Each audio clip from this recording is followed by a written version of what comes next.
Guys നിങ്ങള് അപ്പം ഞാൻ ദശമൂലം ധാമമാണ്. അപ്പം ഒരു കോമഡിയാണ്. നിങ്ങൾ തത്തമ്മിനാട് എന്ന് പറയുന്ന മൂവി കണ്ടിട്ടുണ്ടെങ്കിൽ അതിൽ കുറച്ച് സീനലി ദശമൂലം ധാമൂന്നാണ് ഇത് ആളെ കാണാൻ. അവന് രണ്ടാത്തോണ്ട് ദശമൂലം എന്ന് വിളിക്കുന്നത്.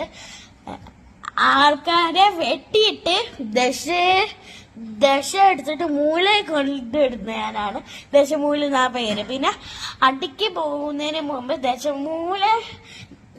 ദശമൂലം കുടിച്ചിട്ടാണ് അവൻ പോകുന്നത്.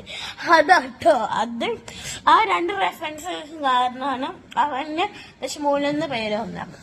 അവന്റെ ജസ്റ്റ് ഒരു മല്ലയും പിന്നെ അവനായിട്ടുള്ള ഒരു കോമഡി എന്ന് വെച്ചാൽ മമ്മൂട്ടിയും അവനായിട്ടുള്ള കോമഡി.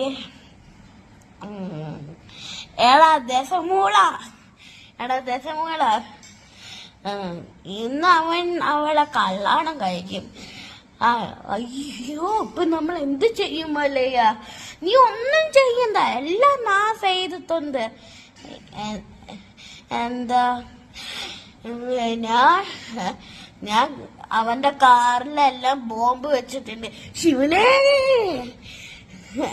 കൃത്യം 10:30 മണിക്ക് പൊട്ടും. Tata bye bye. അതെന്തല്ലേ ഉണ്ടാവില്ല. അപ്പം ജസ്റ്റ് ഒരു മിസ്റ്റേക്ക്.